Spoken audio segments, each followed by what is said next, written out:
మనను వాళ్ళు వడ్డించిందే ఈ అప్పు. ఇది మేం చేసింది కాదు. 2014 నుంచి ఇప్పటి వరకు చదువుకున్న విద్యార్థులు ఎవరు, ఫీజు రియంబర్స్మెంట్ పొందిన సంస్థలు ఎవరు, ఈరోజు ఎవరెవరికి బకాయి ఉంది, ఒక ఏదైనా సిట్ ఏర్పాటు చేసి విచారణ చేద్దాం. 2014-15 చంద్రశేఖరరావు గారు అసెంబ్లీలో మాట్లాడి ఒక విజిలెన్స్ అండ్ ఎన్ఫోర్స్మెంట్ను అపాయింట్ చేసి నివేదిక ఇచ్చిండ్రు. ఆ నివేదికను ఎందుకు తొక్కిపెట్టారు చర్యలు తీసుకోకుండా? దాని మీద కూడా చర్యలు తీసుకుందాము. నేను ఆ కళాశాల యజమానులను, మీరు వ్యాపారం చేసుకుంటారు, మీరేం సేవ చేస్తలేరు, మీ వ్యాపారంలో మీరు ఎంత సంపాదించిండ్రు, మీరు ఎట్లా సంపాదించుకుంటున్నారు, ఏమేం జరిగింది అనేది అందరికీ తెలుసు. రాజకీయ ప్రేరితమైన స్టేట్మెంట్లు అధికారులను తిట్టడంతో మీకేం ఫీజు రియంబర్స్మెంట్ రాదు. ప్రభుత్వానికి ఉన్న అప్పుల్లో 35 సంవత్సరాలు ప్రభుత్వంలో సేవలు అందించిన అధికారులకు కూడా వాళ్ళ రిటైర్మెంట్ బెనిఫిట్స్ను విడతల వారికి ఇస్తున్నాము. మేము ప్రభుత్వాన్ని ఏర్పాటు చేసే సమయానికి జీతభత్యాలు కూడా విడతలాలు ఇస్తుంటే సర్దిద్దుకుంటూ వస్తున్నాము. సహకరించాల్సిన మీరు ఈ రకమైన వితండవాదంతో బంద్ పెడితే, ఇప్పుడు ఫీజులు అడగరా?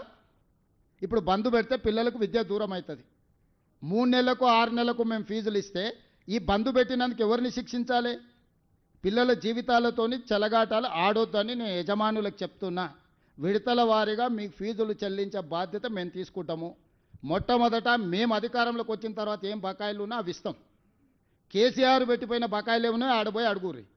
ఉన్నవే 3,600 కోట్ల బకాయిలు అంటే 6,000 ఇవ్వండి 5,000 ఇవ్వండి అని ఉపన్యాసాలు ఇస్తుండు. ఉపన్యాసాలు ఇచ్చటాయని చూసిన 12 కాలేజీలు పర్మిషన్ ఇవ్వమని వచ్చి పైరేకి వచ్చిండు, ఇయ్యలే. ఇంకొక 2 ఆఫ్ క్యాంపస్, ఆయనది ఉండేది మహబూబ్నగర్లో, ఆఫ్ క్యాంపస్ హైదరాబాద్లో నాకు క్యాంపస్ ఇవ్వమని వచ్చిండు, ఇయ్యలే. ఇవన్నీ రూల్కి వ్యతిరేకం. అవి ఇయ్యలేదు కాబట్టి తీట పెట్టుకొని ఇట్లాంటి వేషాలు వేస్తున్నారు.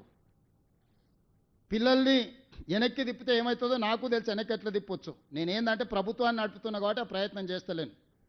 పిల్లల చదువులకు ఆటంకం కలిగిస్తే యజమానులైనా ఉండొచ్చు, రాజకీయ పార్టీలైనా ఉండొచ్చు, ఎవరైనా కఠినంగా వ్యవహరిస్తాము.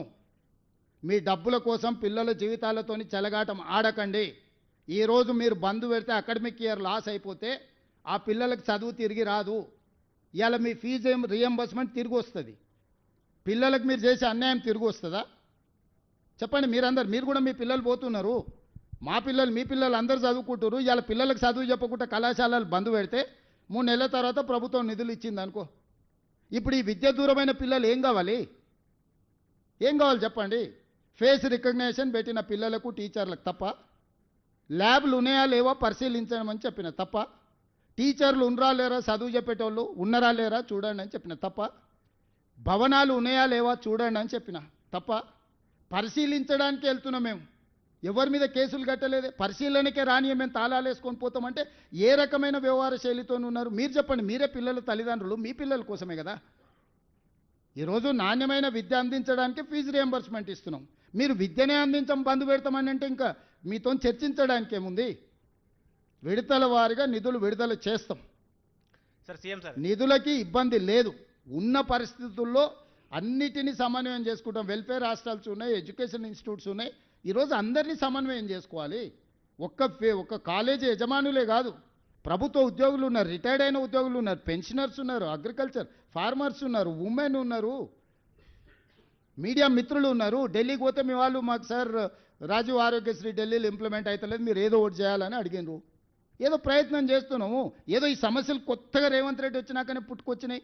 ఈ సమస్యలకు మొత్తం రేవంత్ రెడ్డి కారణం అన్నట్టు మీరు ఏ రాజకీయ పార్టీలతో అంటగాగుతారు, మీ వెనకాల ఎవరుండో తెలుసుకోలేనంత నిద్రావస్థలు ఉన్నామా మేము? మాట్లాడుతున్న 3-4 పేర్లు తీయండి, వాళ్ళు ఏమేమి అడిగినో గవర్నమెంట్ను చూడండి. అవి ఇయ్యనందుకే కదా మీరు ఇవన్నీ చేస్తున్నది. బ్లాక్మెయిల్ చేస్తుర్రా గవర్నమెంట్ను? మీ కాలేజీలో ఏమున్నది ఏం లేదు, మీరు ఎట్లా తీసుకుంటారో, ఎన్ని షిఫ్టింగ్ అడిగిండో వాళ్ళ నాయకుడు అనేటాన్ని, ఎన్ని కాలేజీలు షిఫ్టింగ్ అడిగిండు, మూతబడ్డ కాలేజీలకు ఎన్నిటికి పర్మిషన్ అడిగిండు. ఇవ్వకపోతే ఈరోజు దాన్ని అడ్డం పెట్టుకొని ఎవరెవరు ఆఫ్ క్యాంపస్లు అడిగినారు, ఎవరెవరు కొత్త కాలేజీలు అడిగారు, ఎవరెవరు ఏం అడిగినారో నా దగ్గర లిస్ట్ ఉంది. ఈ తమాషాలని పనికిరావు. వాళ్ళు ఏదో అనుకుంటారు పిల్లల్ని రెచ్చగొడతామని. నేను సంఘాలకు కూడా విజ్ఞప్తి చేస్తున్నా, దయచేసి మన పిల్లలే వాళ్ళు. స్కూళ్ళు కాలేజీలు బంద్ పెట్టి ఏదో చేస్తాం అనుకుంటే మాత్రం అది పిల్లలకు అన్యాయం జరుగుద్ది. ప్రభుత్వం దగ్గర నిధులు ముందల పెడతాం. ప్రతి నెల నాకు 18,500 కోట్ల రూపాయల ఆదాయం ఉంది. దీంట్లో జీతభత్యాలు ఏమి ఇవ్వాలి, వెల్ఫేర్ ఏం చేయాలి, డెవలప్మెంట్ ఏం చేయాలి, వాళ్ళనే వచ్చి కూర్చొని చేయమని చెప్తున్నా. నేను మీకు కూడా కమిటీలు వేస్తా. 18,000 నుంచి 18,500 కోట్ల కంటే ప్రతి నెల రాష్ట్ర ప్రభుత్వానికి ఆదాయం లేదు. 6,500 కోట్ల రూపాయలు ప్రభుత్వ ఉద్యోగులకు జీతాలు పెన్షన్లు ఇవ్వడానికి పోతున్నాయి. 6,500 నుంచి 7,000 కోట్ల రూపాయలు చంద్రశేఖరరావు గారు చేసిన అప్పులకు అసలుకు మిత్తికి రిజర్వ్ బ్యాంక్ అట్నుంచి అటే పోతుంది. నన్ను అడగను కూడా అడగరు, ఆటోమేటిక్గా పోద్ది. 13,000 కోట్ల యావరేజ్గా పక్కా ఖర్చు. ఇక మిగిలిందే 5,500 కోట్ల రూపాయలు. 5,500 కోట్ల రైతు రుణమాఫీ ఏం చేయాలి, రైతు భరోసా ఏమి ఇవ్వాలి, ఆర్టీసీ బస్ ఏమి ఇవ్వాలి, షాదీ ముబారక్ ఏమి ఇవ్వాలి, కళ్యాణ లక్ష్మి ఏమి ఇవ్వాలి, పెండింగ్ ప్రాజెక్టులను ఏం కట్టాలి, రిటైర్మెంట్ ఉద్యోగస్తులకు పెన్షన్స్ లేకపోతే వాళ్ళ రిటైర్మెంట్ బెనిఫిట్స్ ఏమి ఇవ్వాలి, పిల్లల ఫీజు రియంబర్స్మెంట్ ఏమి ఇవ్వాలి, సీఎం రిలీఫ్ ఫండ్ ఏమి ఇవ్వాలి, ఏమి ఇవ్వాలి? ఉన్నదే 5,500. దాని మీదనే సాము చేస్తున్నాము, నిత్యం తల బద్దలు కొట్టుకుంటున్నాము. సహకరించాల్సింది పోయి ఆదాయం ఉంటే మేము అని ఆపుకుంటున్నాం. వాళ్ళనే కమిటీ ఏమనుంది, వాళ్ళ చేతికే చిట్టి అప్పచెప్స్తారు. రేపు 3 నెలలు, డిసెంబరు, జనవరి, ఫిబ్రవరి, మార్చి 4 నెలల ప్రణాళిక వాళ్ళనే ఏమన్నారు. మొత్తం ఆదాయం వాళ్ళకి అప్పచెప్తాం. గల్లపేట కాడ వాళ్ళనే కూర్చోబెడతాం. కాలేజీలో చదువులు చెప్పేటోళ్ళు మేనేజ్మెంట్లు తెలిసిన వాళ్ళే కదా, వాళ్ళ వెనకాల ఉన్నోళ్ళు వాళ్ళు కూర్చొని 18,000 నుంచి 18,500 కోట్లు ఏదైతే మనకు ఆదాయం వస్తుందో దేనికి ఖర్చు పెట్టాలని చెప్పండి. జీతాలు ఆపాలనా? బ్యాంకు మిత్తులైతే మనం ఆపినా ఆగదు. రైతు భరోసా ఆపాలనా, షాదీ ముబారక్ ఆపాలనా, కళ్యాణ లక్ష్మి ఆపాలనా, రాజీవ్ ఆరోగ్యశ్రీ ఆపాలి, ఏం ఆపాలనో చెప్పమని వాళ్ళని చెప్పమని. ఏది ఆపితే ఏది ఇవ్వాలి? ఎస్సీ ఎస్టీ బీసీ మైనారిటీ పిల్లలకు వెల్ఫేర్ హాస్టళ్లలో భోజనం డబ్బులు ఆపాలనా? ఏం ఆపాలి?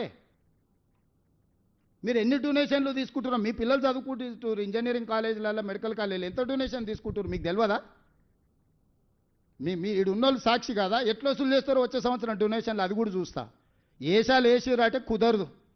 ఎవడెవడు ఏ సీట్కి ఎన్ని డొనేషన్లు తీసుకుంటారో మీరు చట్టం మాట్లాడుతున్నారు కదా, నేను కూడా అన్ని చట్టాన్ని అమలు చేస్తాను. పక్కడ్బందీకి ఇద్దరం కలిసి తారీఖు పెట్టుకొని మేము ఇద్దరం కలిసి చట్టాన్ని పక్కడ్బందీగా అమలు చేద్దాం. రండి, ముందరికి రండి. మిమ్మల్నే వేస్తాను, నేను ఉండను. మీరే మీ జర్నలిస్టులు, సీనియర్ జర్నలిస్టులు ఉన్నారు కదా, మిమ్మల్నే ఒక కమిటీ వేస్తా. Will implement everything. మరి ప్రభుత్వ ఉద్యోగస్తులకు 1 నెల జీతం ఆపుదామంటే ఆపుదాం. 6,000 వస్తే మొత్తం వీళ్ళ పైసలని ఇచ్చేద్దాం. 1 నెల జీతం మరి ప్రభుత్వ ఉద్యోగులకు ఆపుదామంటే చెప్పండి.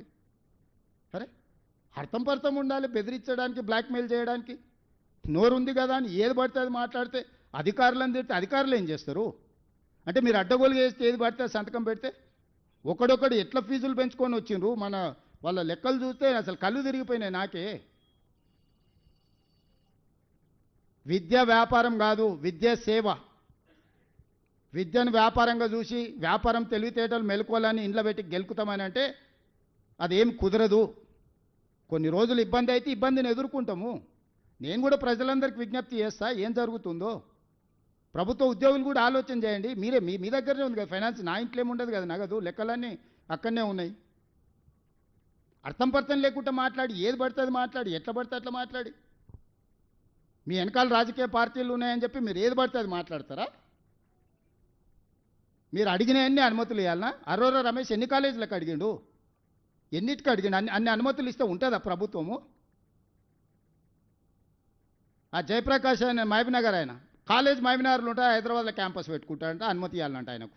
ఇవ్వకపోతే బ్లాక్మెయిల్ చేస్తాడంట. ఇదా ఎట్టకెళ్ళి తెచ్చేయాలి నేను? నీ ఉన్న కాలేజ్ ఏడా, నువ్వు నడుపుతున్నదేడా, నీకు ఆఫ్ క్యాంపస్ ఏడు ఇవ్వాలి? ఇక దీని వెనకాల ఉన్న బీజేపీ నాయకులు ఏం అడిగిరో నాకు తెలుసు కదా, ఏమి ఆఫ్ క్యాంపస్లో అడుగుతారు, ఏం అడ్డగోలుగా చేస్తేనేమో మంచోడు. కనీసం చట్టాన్ని కొంచెం అమలు చేద్దామంటే మేము ధర్నాలు చేస్తాం, దీక్షలు చేస్తాం, రోడ్ ఎక్కుతాం. మా ఆర్ కృష్ణయ్య అన్న కూడా అమాయకంగా పోయి వాళ్ళ ఉచ్చులో పడుతున్నాడు. కృష్ణన్న అమాయకత్వంగా అట్లా పడకు, నువ్వే పెద్ద మనిషి గుండు, ఫైనాన్స్ నీకు అప్పచెప్తా చేయి, నీ మీద నాకు గౌరవం ఉంది. నువ్వు మందకృష్ణ మాదిగ ఇద్దరు కలిసి కూర్చొని ఈ 18,000 కోట్ల చిట్టి మీ చేతిలో పెడతా. రేపు రాబోయే 4 నెలలు ప్రభుత్వం ఎట్లా నడపాలనో మందకృష్ణ మాదిగకు, ఆర్ కృష్ణయ్యకు ఇద్దరికి అప్పచెప్తా. మీరే నడుపురి, చెప్పురి. మీరు ఎవరికి ఏమంటే వాళ్ళకే రిలీజ్ చేస్తాడు. నేను బట్టి విక్రమార్క గారికి, సందీప్ సుల్తాన్కి, చీఫ్ సెక్రటరీకి ఆదేశాలు ఇస్తా. వీళ్ళిద్దరే ఫైనాన్స్ కమిటీలు ఉంటారు. ప్రతి నెల 1వ తారీఖు నుంచి చివరి తారీఖు వరకు వాళ్ళు చెప్పినట్లు నిధులు విడుదల చేయండి అని. ఎవరికి ఏమంటే వాళ్ళకి ఇస్తా. పోనీ నన్ను అప్పు ఊడుతుందా బజార్లో, అదన్నే తీసుకురండి.